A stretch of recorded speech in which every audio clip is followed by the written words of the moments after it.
Welcome, folks, to Lesson 8 in our study in the book of Daniel as a part of the prophecy series.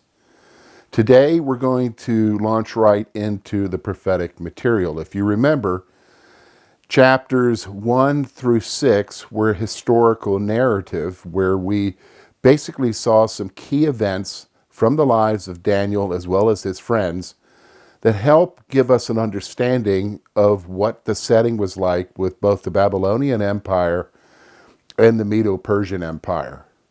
Now we're going to get into the prophetic material. Now what you're going to find is as we get into this prophetic material is that it's not necessarily chronological. So for instance, for you and I and our Western mindset, our North American mindset, we would have interspersed these prophetic visions around the time of the historical events of chapters 1 through 6. But that's not how the text was laid out for us. The historical narrative is first, and then now we see the prophetic material. So we're going to start today with the dream of the four beasts that is found in Daniel chapter 7, verses 1 through 28. And from this point on through the rest of our study in the book of Daniel, we're going to be looking at prophetic materials concerning what would happen in the future from Daniel's perspective. Now, some of it, when we in the future lessons get to, we're going to see that some of it has already been fulfilled now in our time. But what we're going to see is that from Daniel's perspective, this is all future. So let's begin, first of all, with the timing of the dream, which we find in Daniel chapter 7, verse 1. So let's take a look at what the scripture passage says. So notice what verse 1 says. In the first year of Belshazzar, king of Babylon, Daniel saw a dream and visions of his head as he lay in his bed. He wrote down the dream and told the sum of the matter.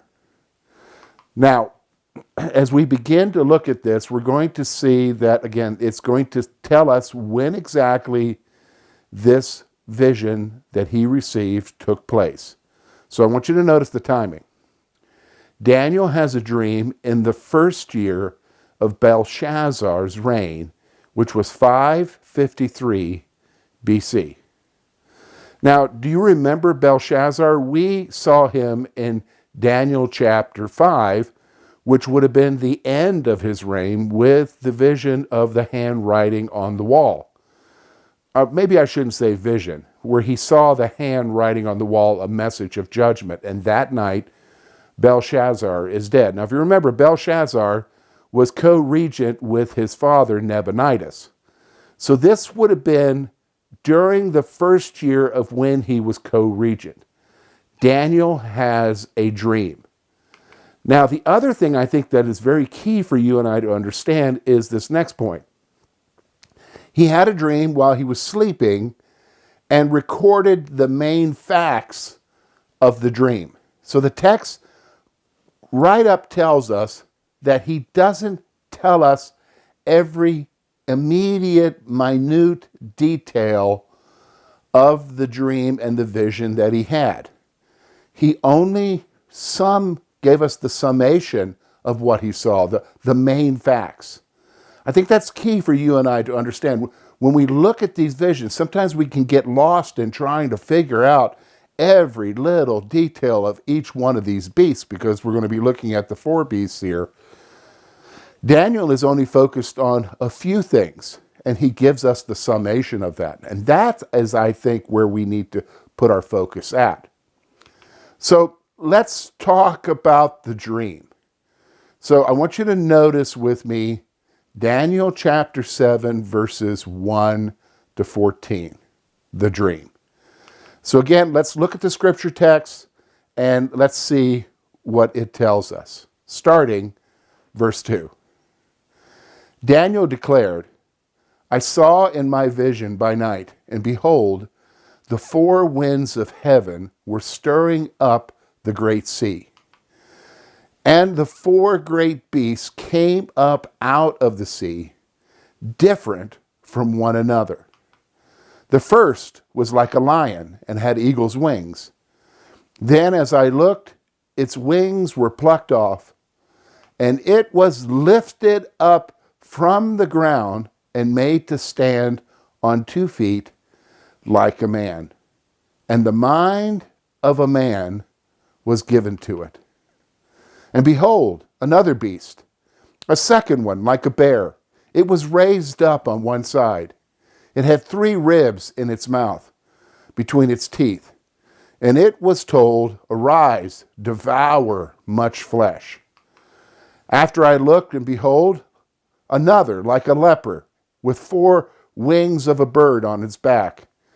And the beast had 4 heads, and dominion was given to it.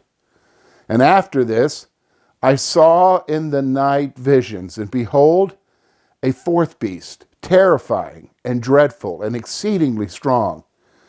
It had great iron teeth. It devoured and broke in pieces and stamped what was left with its feet. It was different from all the beasts that were before it, and it had 10 horns. I considered the horns, and behold, there came up among them another horn, a little one, before which 3 of the first horns were plucked up by the roots. And behold, in this horn were eyes like the eyes of a man, and a mouth speaking great things. As I looked, thrones were placed, and the Ancient of Days took his seat. His clothing was white as snow, and the hair of his head like pure wool. His throne was fiery flames. Its wheels were burning fire. A stream of fire issued and came out from before him. 1,000,000 served him, and 10,000 times 10,000 stood before him. The court sat in judgment, and the books were opened. I looked then because of the sound of the great words that the horn was speaking. And as I looked, the beast was killed, and its body destroyed and given over to be burned with fire. As the rest of the beasts, their dominion was taken away, but their lives were prolonged for a season and a time. I saw in the night visions, and behold, with the clouds of heaven, there came one like a son of man, and he came to the Ancient of Days and was presented before him. And to him was given dominion and glory and a kingdom, that all peoples, nations, languages should serve him. His dominion is an everlasting dominion which shall not pass away, and his kingdom one that shall not be destroyed. All right, wow, what an interesting vision that Daniel has. So let's take a look at this section by section. So let's first of all begin with Daniel chapter 7, verse 2, where we see the great sea stirred. So Daniel saw the 4 winds of heaven stir the great sea. The 4 winds of heaven. Now, the word translated wind is also translated spirits. So it's very possible that what he's seeing is 4 great spirits, or 4 spirits of heaven stirring the great sea. Now, the question is, what is the great sea? Well, throughout the Old Testament, the great sea refers to the Mediterranean Sea. Now, for you and I, we would say, oh, there's bigger seas than that, George. Well, there's the Pacific, there's the Atlantic, the Indian Ocean. We would say that those are greater seas than the Mediterranean. However, you need to look at it from the perspective of who is writing the prophecy and his world at the time. And in his world, the only sea that they would know is the Mediterranean Sea, the Great Sea. And so that's what is being spoken of here. It's with reference to the sea with reference to the Mediterranean world. So Daniel's dream relates to the Mediterranean world. That's what you and I need to understand here. Now, let's get into the vision itself, and let's focus in on the four beasts, which we see in Daniel chapter 7, verse 3. Now, here's what we're going to notice. He saw four great beasts come out of the sea that were different from each other. So he's going to see four beasts that come out of the Mediterranean Sea, or the Mediterranean world, that are completely different from each other. Now, I've given you an illustration here, an artist's rendition of what these four beasts may have looked like.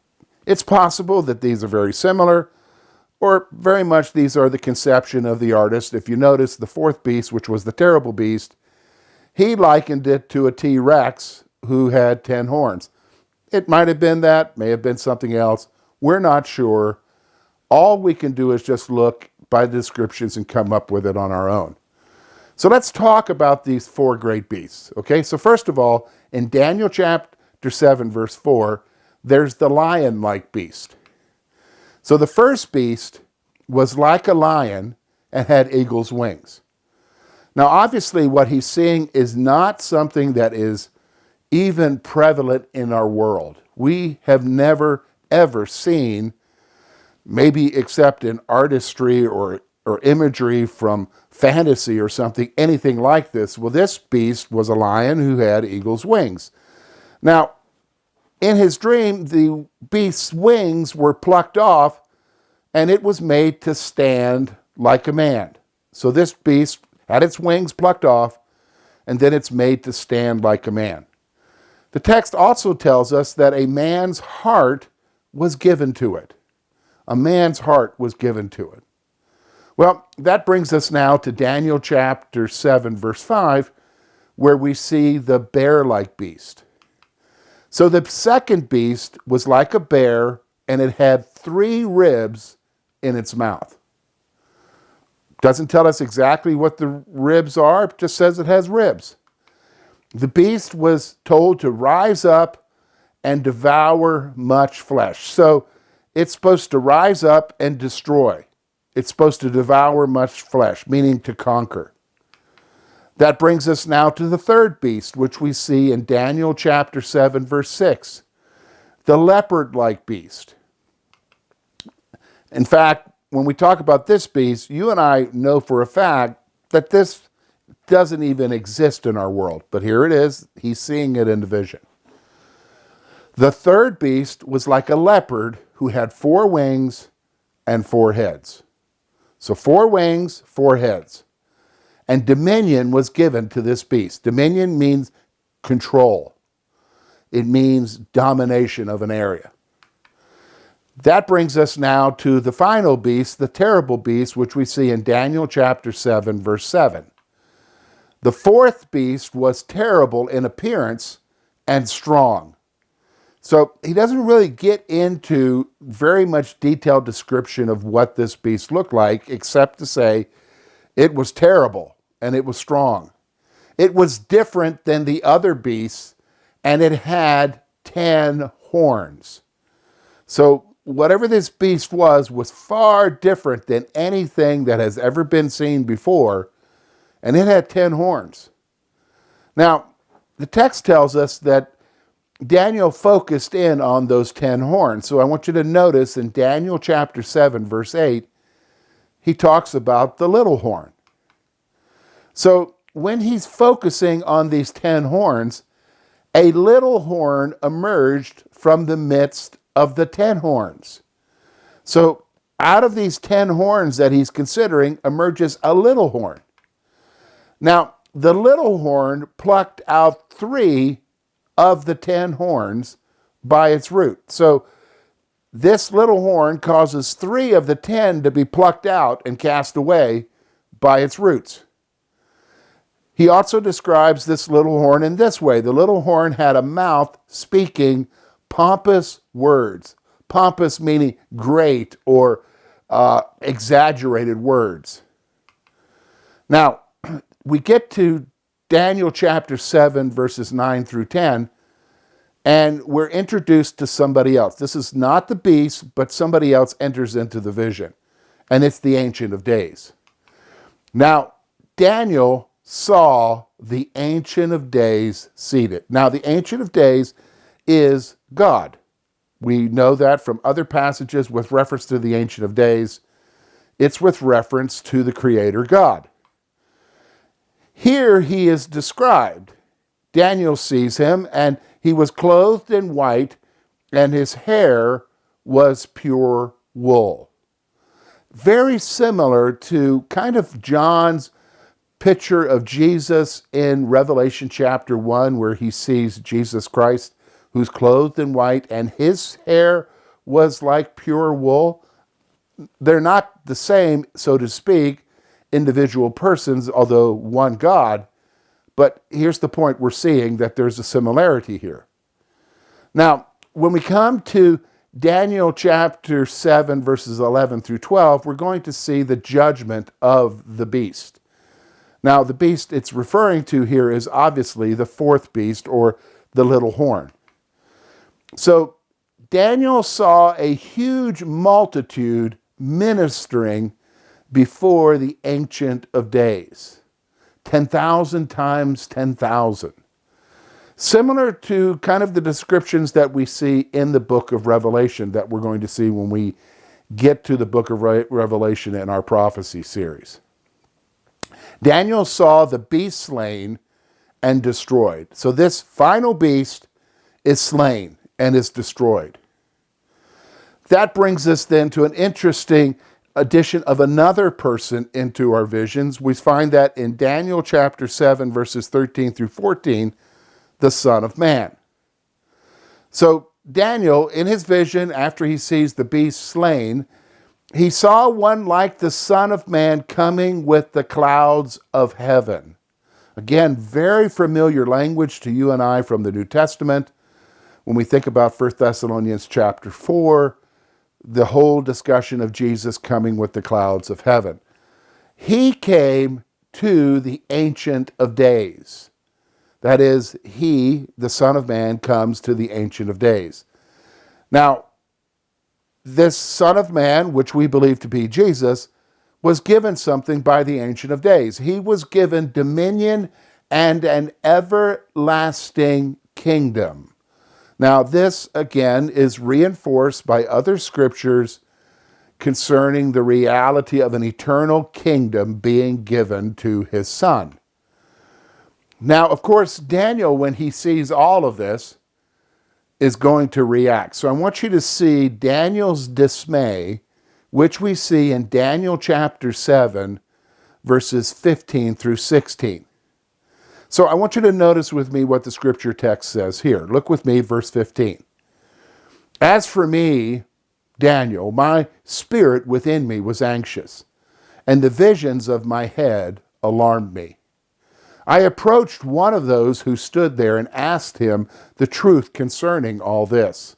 So he told me and made known to me the interpretation of the things. So when you're talking about Daniel, it's just like you and I. If you're having some kind of weird dream at night that you don't understand, it dismays us, it bothers us. Daniel is very much bothered. So here's what the text is telling us. The dream caused Daniel to react with fear and confusion. I mean, naturally so. If you think about it, what does he see? The Great Sea, 4 weird-looking beasts coming out. The last one is really weird. It has 10 horns. Out of the midst of the 10 horns is a little horn that's bragging, speaking pompous words. It rips out 3 of the horns. Then you see that the Ancient of Days is there. The Son of Man, the beast, is destroyed. You've got to wonder, what is all of this about? And that's what's going on with Daniel. He's reacting with fear and confusion. Now, the interesting thing that's going on here, remember, when we looked at verse 1 of chapter 7, it's while he was laying on his bed, while he was sleeping, that he got these visions. Now, it's interesting, he's not alone. So Daniel looked to one of those who stood by to help him to understand. So Daniel is aware that somebody is with him in the room. Somebody who's with him, who's being a part of these visions, who sees these visions. And so he's looking to one of those, so there must be more than one, and he's asking for help to understand. Now, those who were standing by were angels. That's the only thing that you and I can conclude here, is that these are angels sent by the Lord.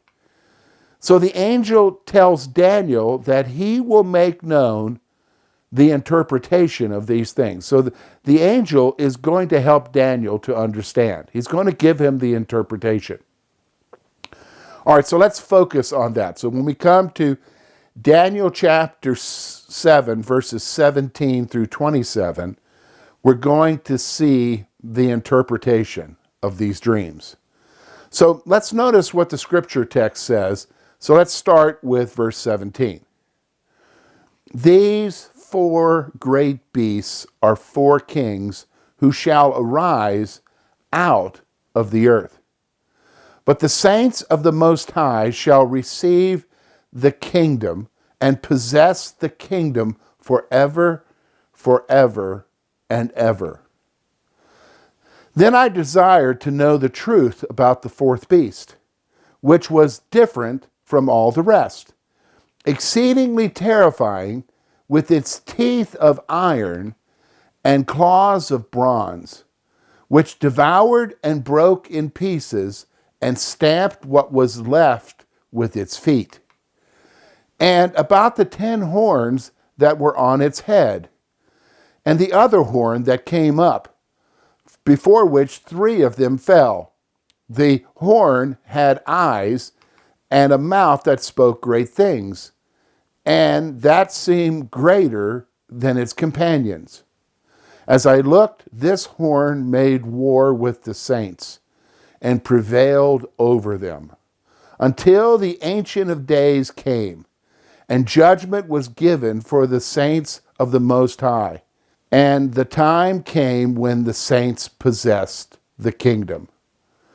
Thus he said, as for the 4th beast, there shall be a 4th kingdom on earth, which shall be different from all the kingdoms, and it shall devour the whole earth, and trample it down, and break it to pieces. As for the 10 horns, out of this kingdom 10 kings shall arise, and another shall arise after them, and he shall be different from the former ones, and he shall put down 3 kings. And he shall speak words against the Most High, and he shall wear out the saints of the Most High, and shall think to change the times and the law, and they shall be given into his hand for a time, times, and half a time. But the court shall sit in judgment, and his dominion shall be taken away, and be consumed and destroyed to the end. And the kingdom and the dominion and the greatness of the kingdoms under the whole heaven shall be given to the people of the saints of the Most High. His kingdom shall be an everlasting kingdom, and all dominions shall serve and obey him. Well, let's focus in on these 4 beasts, or at least what the interpretation tells about these 4 beasts. And again, let me just kind of remind you that when Daniel was talking about these dreams, he basically was summing up what he was seeing. He wasn't seeing every detail. So we don't need to get into every detail about these beasts. Some things will make sense to us because we know the scripture, but I don't think we need to spend too much time here, but just focus on the beast that Daniel is focusing on. So what I want you to notice is in Daniel chapter 7, verse 17, he talks about these 4 beasts being 4 kings. So the 4 great beasts are 4 great kings that arise out of the earth. So he's basically talking about 4 kingdoms that arise. Most kingdoms are started by one leader and they continue on. That's what we're going to see here. So 4 great beasts are 4 great kings. Now, we understand these 4 kingdoms to be, and that's because of what we understood from Nebuchadnezzar's vision, very similar, although in this instance, it's not the parts of a great image of some being. It is 4 different beasts. So the 4 kingdoms are Babylon, Medo-Persian, Greece, and Rome. Now, let's talk about Daniel chapter 7, verse 18, the possession of the saints. Here's what the text is telling us. The angel states that the saints of the Most High will receive an everlasting kingdom. So again, there's that promise that the saints, which in Daniel's perspective are those who are the followers of Yahweh, fellow Jews. For you and I, in our world, we understand it to be not just the Jews with the fulfillment of the promises for them, but you and I as Gentiles who are believers in Jesus Christ because we have been included in the inheritance. So it's interesting what Daniel chooses to focus on. He sees these 4 great beasts. He chooses to focus on one of the beasts. So Daniel seeks to understand the 4th beast. That's in Daniel chapter 7, verses 19 through 20. So of these 4 beasts, he's not interested in the first 3. He's interested in the 4th beast. So Daniel wanted to know more about the 4th beast, which was terrible. So again, we don't understand exactly what he saw about this 4th beast or how it was described. All it was described as is terrible, with 10 horns. But he wants to know about this fourth beast. So he's really not interested in the details about the first lion-like beast or the bear-like beast with 3 ribs. And I know some folks like to spend their time trying to figure out what the 3 ribs are. So they'll say it was probably Babylon, Assyria, maybe Egypt. Well, you know, there were other kingdoms as well there. The Mesopotamian Empire was in there as well. So what are the 3 ribs? I think we just need to focus on what the scripture is saying, not worry about the minute details of these first 3 beasts. Because Daniel is focused in on the 4th beast. So he also, notice now, Daniel also wanted to know about the 10 horns. So he sees this beast, or something about this beast that stands out to him. It's the 10 horns. And he wanted to know about the little horn that fell 3 of the horns. So he was, remember the text says he was considering these 10 horns, and from the midst of the 10 horns came a little horn. And then this little horn had the ability to rip out 3 of the 10 horns by its roots. He wants to know about this little horn. He also wants to understand the meaning of the horn. So what is the meaning of the horn with a pompous mouth and greater appearance? So obviously he wants to know about who this horn is. Now, when we come to Daniel chapter 7, verse 21, we're going to see the war against the saints. Now remember, when we talk about the vision, what was shared with us about the vision, this part of the interpretation you and I don't see. But obviously, this is what the angel wants Daniel to understand, that there is a war against the people of God.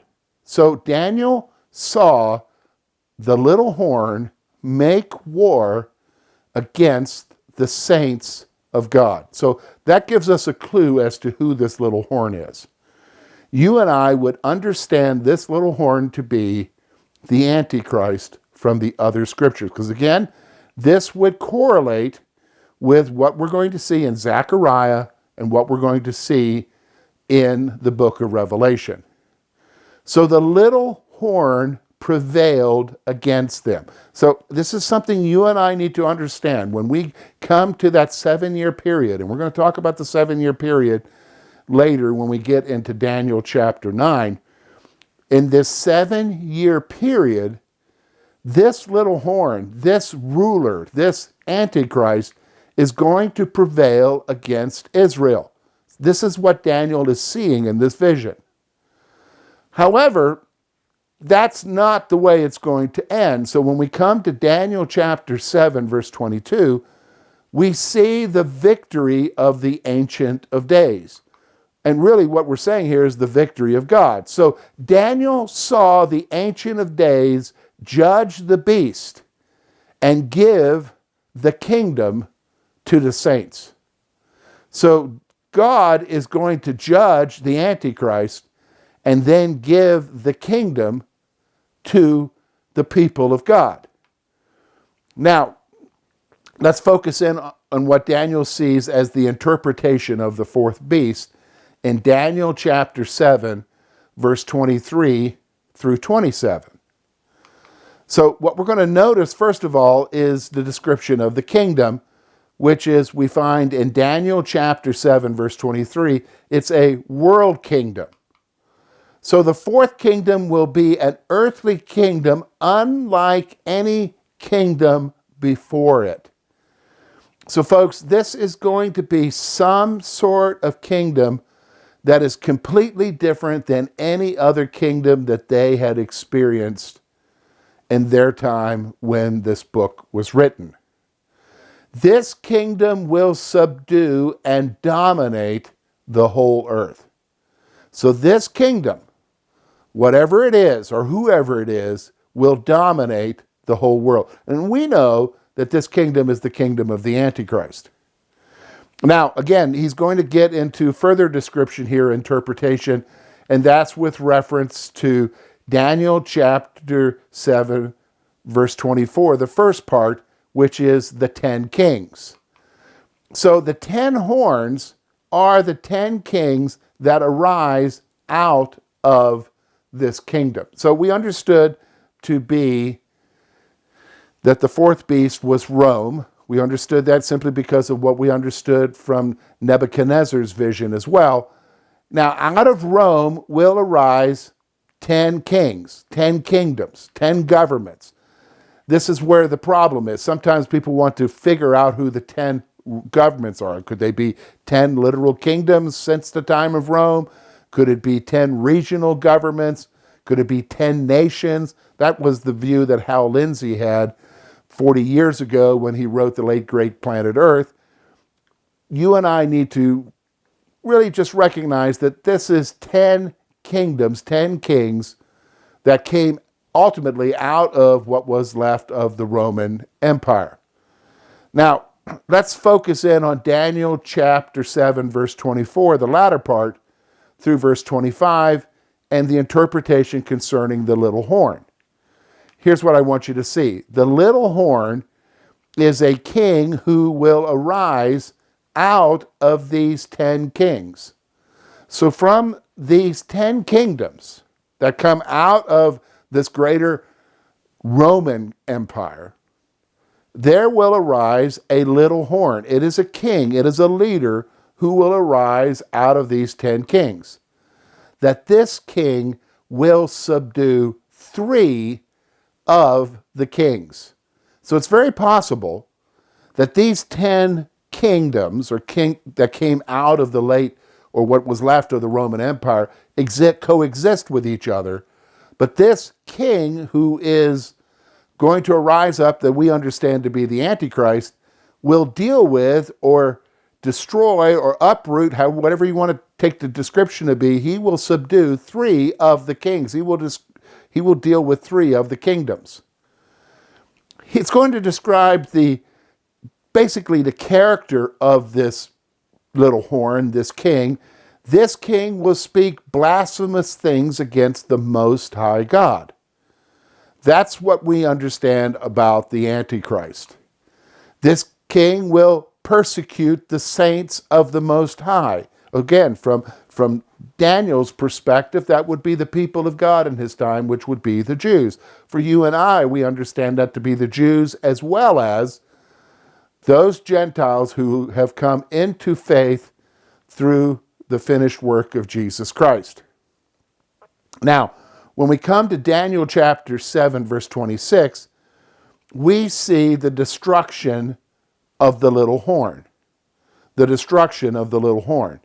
Now, what I want you to notice is this, is that the little horn will be judged and his kingdom will be destroyed.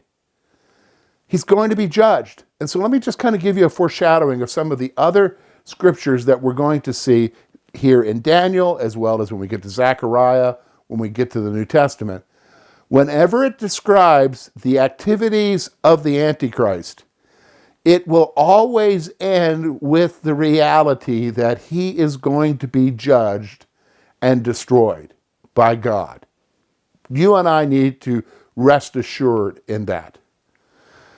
Now that brings us to Daniel chapter 7, verse 27, the kingdom of the saints. And again, if you remember, the saints are the people of God. So here is the interpretation.